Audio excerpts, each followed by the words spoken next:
Dan, why don't you kind of talk a little bit about your thoughts coming into your head coaching job here at Duke, 84, 85, and just kind of what you were thinking and how it was, and y'all can kind of give some good stories about Dan and the team and whatever y'all would like to, interject there.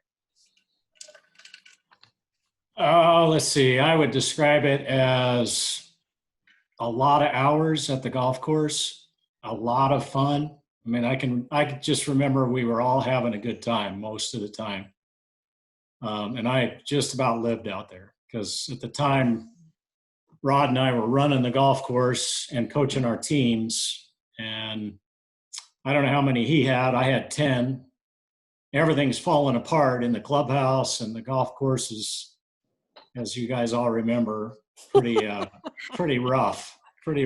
And so it just seemed like we were understaffed and overworked, and just enjoyed every minute of it. So everybody, what was Dan like as he started off as a head coach? Young. Yeah, not much older than us, right? Yeah. 25, No, he wasn't. Yeah. You were 25. Wow. Yeah. Wow. For those of you that were on the first team with Dan, and that season, y'all won the second straight ACC championship. What was that like? What do you remember about that championship, or being able to win the second in school history? I remember doing cartwheels. Wait a second, was this the one at in Campbell at Bowie's Creek? Yeah. Yes. Oh, I had a hole-in-one. That's what I remember. It's the only hole-in-one I've ever had. Remember that now. Yeah. I remember that. Yep. Cool. Yeah, that was big. Pretty great. That's Yeah. So And that's where Michelle Miller teaches now, so that's Yeah. kind of cool. Yeah, come on back. That's cool. Yeah, Evelyn won the ACC championship as an individual as well. And Jody finished third, Sarah finished fifth. Nice. I remember I from don't the remember much about that one.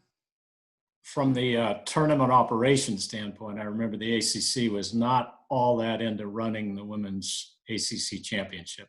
No. Course wasn't marked. They were all playing golf. They were just like, Didn't They they weren't- stop it after that? They stopped it because I don't even yeah, remember because we had an ACC. I well, didn't have it. Valvano cut the NC State team.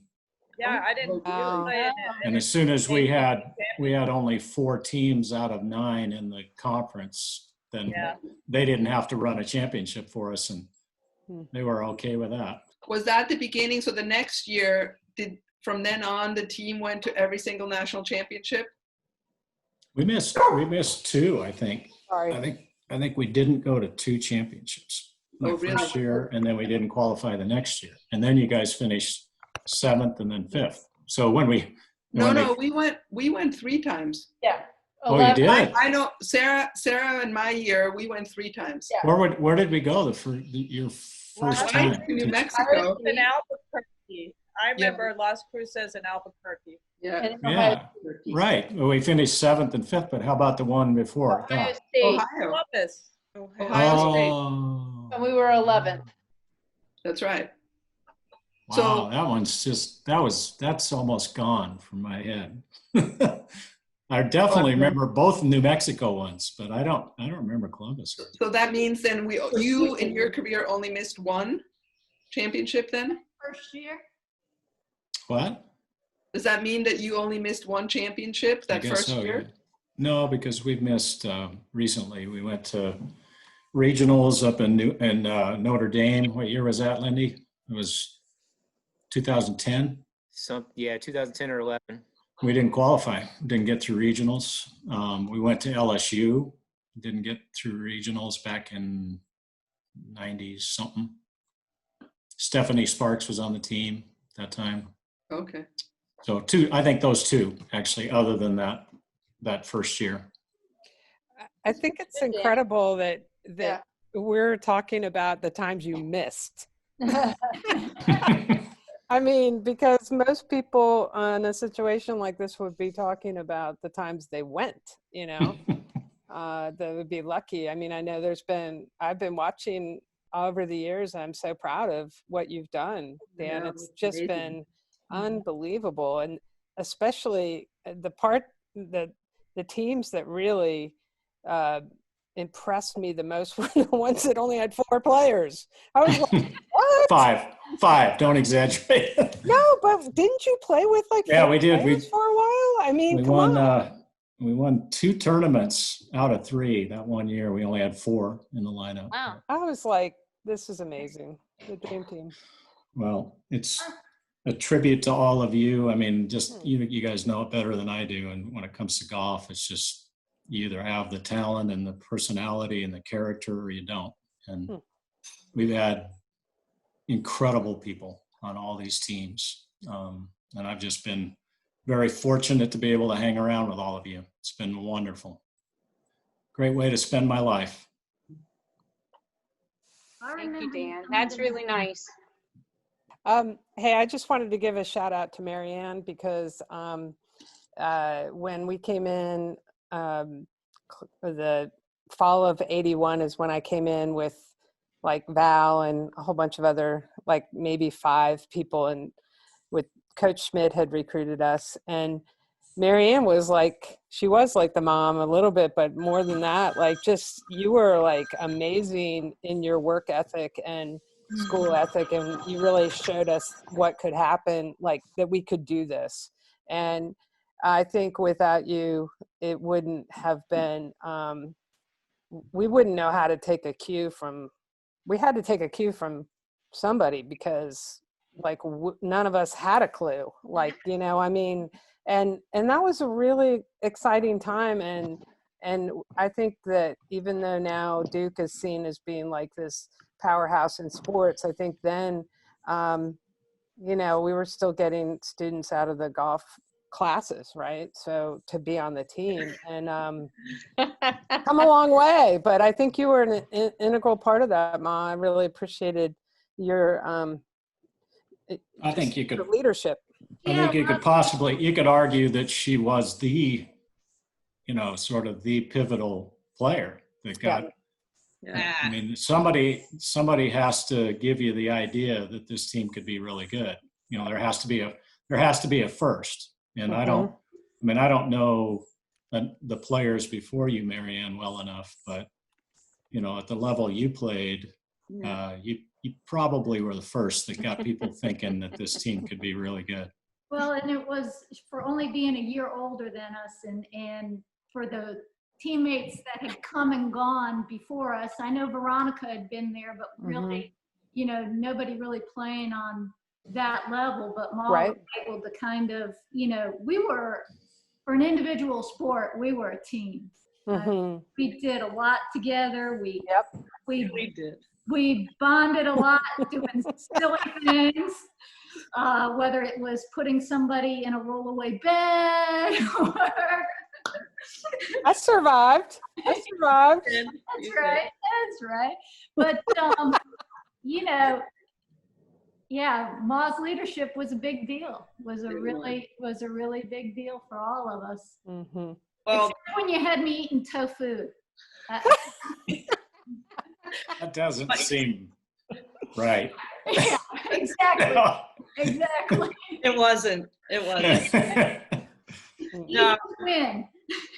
All I can say is when I came in, I can tell you this much. I was scared to death. Like I had this scholarship and I'm like, okay, well, if I don't play well, at least I'll work hard and he can't take it away from me. It was my mindset.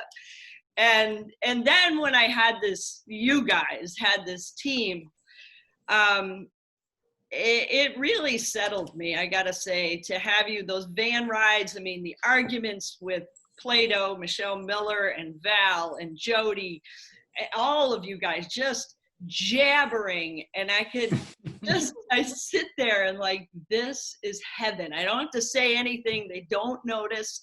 And they are just going to town, and just the greatest camaraderie and inclusion. And, you know, I wasn't a drinker and I hit too many balls probably, but you never held that against me. And when I really knew how important you were was when I went on tour and how much I missed you guys. It was very lonely. It makes me cry now. So Thank you. But one thing about Duke that I didn't say in that interview thing at our reunion, it's where dreams can become realities.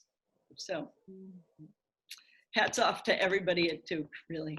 Do you still do lots of road trips like we did, or do you fly? I mean, you fly a lot too, right? We still do some road trips. Our springs are mostly driving. And What's then, your longest trip in a van? we go down to Atlanta, for the, How many hours? I would say we don't drive we don't drive anything more than say 5 or 6 hours. We're flying if it's 13-hour longer. trips. Did No. we? None of that. No more Eufaula, Alabama. Oh my God. Oh my God. Alabama, I remember that one. I do too. And something had happened. One of the teams had a terrible accident at Duke, so they made me drive the whole way. So I remember that Troy tournament. We finished up about 4 o'clock, and I drove 13 hours without the players couldn't spell me. We had no assistant. It was crazy. I mean, how do you do that? Hey, Dan, how many seniors do you have this year? We graduated 3, or we will be graduating 3. Well, Anna, Hannah, and Miranda, good luck with Good luck. everything. Keep it going. Right. Amen. Life will be back to normal at some point. Yeah. Yeah. Dan, what's happened with the Palmer Cup? We're going to do it in December at Bay Hill. Oh, good. Yep. So that would have been fun. I've been selected to be the coach for the Arnold Palmer Cup, and we were going to La Hinch, which would have been really cool. Wow. Yeah, it would have been really something. But hey, Bay Hill, nothing to sniff at. It's going to be great, and we'll be right where Arnold Palmer hung around. So yeah, it'll be great. fun. Hopefully we can do that. It's been fun to be able to talk to you and get your input and yeah. Sarah and I have been doing a lot of back and forth on kids, and it's been great because we both have been picking our teams. So I'm going to keep needing it for the next year, and I don't know how long. Well, I'll kind of wrap up this call, but I really appreciate everyone joining in and kind of reconnecting and kind of seeing what everybody's up to these days. And it's very evident, Duke Women's Golf has a special bond between all of you. And, we hope Durham and Duke is always be your home, and you're welcome to come back anytime. We hopefully will see you at future reunions when we can start having them again, and out at our tournaments when we're playing. But, it was great seeing all of you.